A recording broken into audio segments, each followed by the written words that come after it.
Amazon জঙ্গল 50 লক্ষ square kilometre জায়গা নিয়ে আবর্তিত, যার তুলনা করলে বুঝতে পারবেন ভারতের মতো দুটো দেশ বা দুবাইয়ের মতো 157টি দেশ অথবা বাংলাদেশের মতো 37টি দেশের এলাকা নিয়ে এই জঙ্গল অবস্থান করছে। এই জঙ্গল 8টি দেশের মধ্যে বিস্তৃত, আর এর শেষ সীমানা কলম্বিয়া, গোয়ানা, ব্রাজিল, পেরু, আমেরিকা ও বলিভিয়াতে গিয়ে মিশেছে।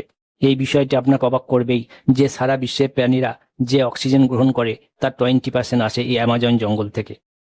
এই জঙ্গলে প্রায় 40,000 রকমের গাছপালা অবস্থান করছে, তাই এখানে চলে প্রকৃতির খেলা। তাই অ্যামাজন জঙ্গল প্রকৃতির নিয়মেই চলে।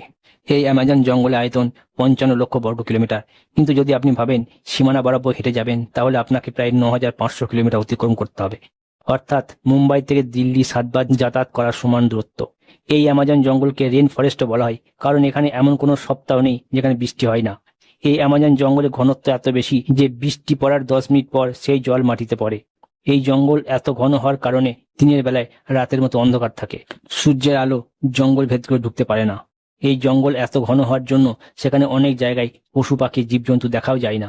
এই জঙ্গলের বিশেষত্ব এখানে যে এখানে 40,000 প্রজাতির গাছপালা, 1300 বেশি প্রজাতির পাখি, 2200 প্রজাতির মাছ, 270 প্রজাতির মেমাস, 370 বেশি প্রজাতির ছোট ভয়ঙ্কর প্রাণী বসবাস করে।